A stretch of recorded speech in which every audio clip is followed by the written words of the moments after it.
That's true. Naked Palpatine. Oh, you pick that one. Fresh out of the clone tank, nude Palpatine is my Well, that's the first thing I think of when you say Dark Empire Palpatine.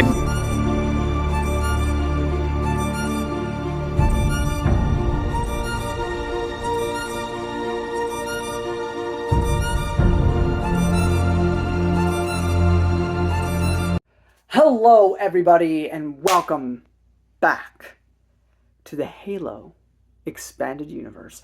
I Need a Weapon, and today we'll be talking about a short story from Halo Fractures called Ana Rosa by Karen Grace. This is 1 year after the Hunters in the Dark novel. Basically, this ONI officer, or UNSC officer, and a artificial intelligence have come to this brother's home to ask permission to use his sister, like her cells, to make an AI, a smart AI, basically. That's the whole short story. And it's actually pretty emotional. It's short and sweet, and, you know, I don't want to spoil it too much, but I'm going to tell you, I think it's a pretty solid one, worth your time. But it you know, the brother asks the AI, like, do you remember your past? And AI is like, doesn't matter. I'm not the same person. If you let us make this AI, it won't be your sister. And we can't tell you where it's at, or what we're doing, or where it's going to be. Because if you try to meet up with this AI, you're just going to be disappointed and feel like you're losing your sister all over again. Because it's not going to be her. You know, so without getting into it too much, I think it was wonderful, and I think it's well worth your time. Moving on, we have Halo Smoke and Shadow by Kelly Gay. Where to begin? So our main character of this is a scavenger known as Ryan Forge. Yes, Ryan Forge, who is the daughter of John Forge. I think that's his first name. Possibly wrong. I don't remember. But the bald guy, played by Nolan North in Halo Wars. He had a daughter, and this person is it. And she just scavenges, you know, abandoned wrecks, you know, lost things, Forerunner artifacts, like anything and everything. She looks for it. Because in the back of her mind, ever since she's a child, she's been trying to find out what happened to the Spirit of Fire and what happened to her father. That's to set up the premise. This is the most Star Wars feeling Halo book we have had yet.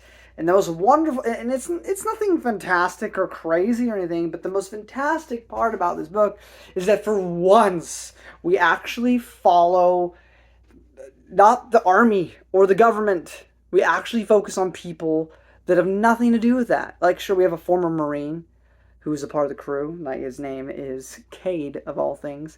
Do you think this person read the Legacy comics of Star Wars? Because that's pretty fun. We also have a Kip on the ship as well, but it's not KYP like in Star Wars, it's KIP. But I think it's funny how those connections are made. But basically, they get this big score, they're going to go and find it, but in the way, some other things happen, and she actually does end up finding information about her father, which leads her to this epic finale, where she then meets a mysterious Forerunner AI, which we will get more into in the next book, Renegades. But overall, it's very short, it's very sweet, it's around the same length as, you know, New Blood, but I think this one is significantly better than the previous one. And while I have not read the stories that take place after this, the stuff focusing on Ryan Forge is actually integral with continuity and integral with the Expanded Universe. Moving forward, if you have not read the Forerunner trilogy by Greg Bear, you are not going to appreciate these books as much as you may like to, because of who this particular AI person is. But they didn't give me a name by the end of this book, so I'm not giving you the name either. But if you know anything, you may have figured it out when you read some of its dialogue. But anyway, I think it's a really fun read. It's very short, you know. It won't take you very long, and I think it's a good change of pace. You know, it's the characters aren't super deep, but what we have there is pretty good. I like the entire crew. I think Ryan is a solid protagonist. I like Cade a lot. I like his relationship dynamic with Ryan. And it has a pretty heartfelt finale. There's a lot of good little sweet little moments in between that. You know me, I'm a character first sort of person. This is what I care about the most. I don't give a damn about action. And there is action in this book, but that's not my butter. My bread and butter is people, characters. That's what I strive for. That's what I live for. That's what I want to read about. That's what I care about. If I were to write a story, it would be focused on characters. Everything else would come second to the characters. And I think that's just a part of writing 101. Like, you know, you could have the best plot in all of existence, but if your characters suck, nobody's going to give a damn, you know? So I think, you know, and I've gone over that ad nauseum in other reviews and stuff, but I really, as somebody that has nothing to do with the video games outside of being related to a character from a video game, herself, she's never in a video game, she never shows up, not like some of the other characters we met, like Sarah Palmer or Spartan Locke or Spartan Buck, you know, like a lot of these characters we know from the video games, or we're going to see them in video games, but that's not the case with Ryan. She is a novel character only, but she is a lot of fun, and I do highly recommend this book. It is a good launch off to what you can see later in the expanded universe of Halo, and it's just a fun little read, you know? We get a nice Kigyar talking to, you know, Ryan. Ryan for Halo is basically the Rey Skywalker. I hate saying that, and the Han Solo of this setting, and I love that because she has a lot of fun vibes, and I'm excited to see where her character moves forward from here, and I'm excited especially to see more of the AI, who I have been spoiled on who that is, but I'm excited to read about it. Anyway, guys. That's my, if I was going to recommend, like, Halo books that you should actually read, so far, most of the Halo books, I'm not going to say you should. Like, if you're not the biggest Halo fan, I wouldn't recommend reading, like, half the stuff I've reviewed already. Really, so far, like, if you are a casual Halo fan and you're not that into it, but you're curious to read what the literary universe of Halo could possess to you, the Forerunner trilogy by Greg Bear is just pure good sci-fi. Like, it feels so unlike Halo. And yet, even if you knew nothing about Halo, I still think the Forerunner trilogy would be solid. And this book. Really, that's it. I think these are the two that you should read if you want to get into, you know, but if you don't want the investment of a trilogy, read this book. But if you want to know about the ancient past of the Forerunners and the Gravemind and the Flood and the Didact, then you read the Forerunner trilogy by Greg Bear. But if you just want to dip your toes into the expanded universe, you're not sure where to start with this one. And let me know what you think in the comment section below. Anyway, guys, I'm going to get into spoilers. If you don't want that, skedaddle. I give you your warning. Okay. So we have a couple crewmates. We have Nico and Lessa, who are like brother and sister, and they're in their early 20s, like my age. We have Kip Silas, who is the engineer of the ship. Also, her ship is named Ace, which I think is awesome. Cade, our former Marine. So, you know, she gets information about this ship, you know, out in the boonies. So she goes out and finds this abandoned UNSC ship. And in it, there's an audio log. And again, this is a nice little moment, a little character bit, but you get to see...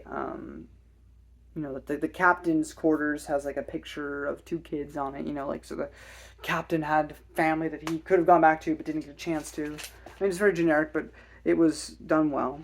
And the captain, in an audio log message that she was able to recover, mentions the Spirit of Fire from Halo Wars, which gets her super excited. And then we get a bit of her backstory as well. As soon as Ryan became old enough, she went to enlist, but ended up scavenging. She went up to enlist, but then realized it just wasn't for her. It may have been for her grandfather. It may have been for her father that's been missing, but it's not her destiny. And she feels like maybe she's letting her father's memory down by doing that, but it's not. But she ends up meeting these people, and she ends up becoming a scavenger. You know?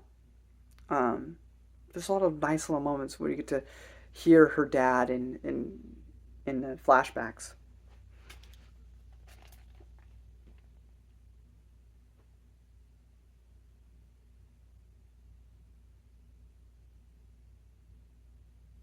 So from that, they end up finding this wrecked, abandoned. Hold on.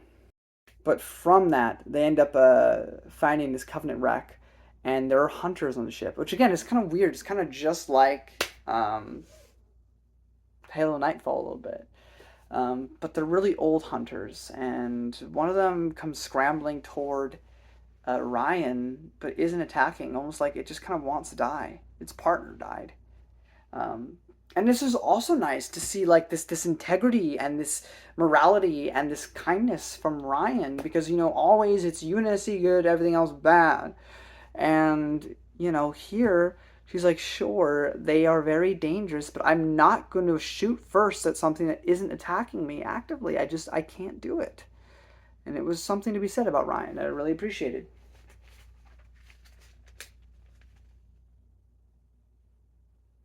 There's a possible member of Joel Madama's crew who's killing scavengers. And we learn that this guy named is Garvak or something like that, and is attacking salvagers, who becomes the main antagonist near the end of the book. But the hunters are attacking, and Cade kills them. Later on, they get attacked by this very same elite man. And the elite, and again, we're in the spoiler section, puts his energy sword through Cade's chest. And Cade and Ryan had this nice little romance, sort of, kind of, woulda going on. But they always pushed each other. Like, they were super close and cared deeply, but they refused to actually become a couple because they've gone through so much loss. Like, Cade already had, like, a wife and kids that he lost during the war, and he didn't want to risk caring about somebody that much and losing them again. But there's so much regret that Ryan feels because she never actually initiated a relationship, and now she never will. So that hit really hard. But, they end up escaping from this guy, but before that they find this luminary, this ancient Forerunner AI thing, and they capture it, and it gets integrated in the ship, and it becomes part of the crew. Also, what I didn't mention is that Kip, their engineer, turns out to be a traitor, because he's working for Oni, he's working for the UNSC, because they know that Ryan's really good at finding things that are impossible, that most people aren't able to find, and they're looking for something, and they want her help, secretly. So they're having Kip do it. Now, Kip's motivation, and again, this was a big continuity thing that I just thought was really cool. The reason that Kip is willing to betray his crew is because of the events of Halo Nightfall. Whatever that elite zealot was, Kip's family was on that planet, and they all died from the infection. So Kip holds a personal grudge, and his need for revenge outweighs his loyalty to Ryan. So I thought that was just an amazing piece of continuity and connecting tissue, which I really, really enjoyed. But overall, Ryan is still on a journey to discover more about her father, and now Cade, somebody who could have been a possible lover, is now gone. We have the rest of the crew. One's a traitor. We have this new AI. We don't know much about it, and that's kind of where we leave off. Clearly with more stories to tell, and I will tell you, I'm quite excited to see where this story will go. It's the most invested and excited I've been in a Halo story in a good long while, I'll tell you that. So overall, Kelly Gay, you made me legitimately really enjoy a Halo book for once. I've enjoyed every book I've read, but I've never loved it, and I don't know if I love this, but I'm definitely teetering toward that more so than indifference. And the last thing that I've genuinely, really, truly, deeply enjoyed was the Forerunner trilogy by Greg Bear. One that I thought was pretty fun and pretty good, but not peak or anything, was Ghost of Onyx. So I guess I'd probably put this around here, but it has the potential for so much more, and I know that there's going to be more, and it's already had connecting tissues, making it matter more, so I'm more excited for it. Anyway, ADHD motivation done. That's it for now. When I next see you, we'll be talking about Halo 4. Finally. Just Halo 4. And then after that, we'll be talking about Halo Escalation, the comic book. And then we'll also be talking about Halo Spartan Strike and Spartan Ops, or whatever it's called. There's a thing that's in the multiplayer for Halo 4, and then there's something else that was a other thing. But we'll talk about that when we get there. But overall, we have a lot of visual media moving forward for a good little bit. But when we finally return to the literary universe, we'll be returning with another book by Kelly Gay, Halo Renegades, and I look forward to getting to that when we get to that. So until next time, guys, let's finish the fight. Till then.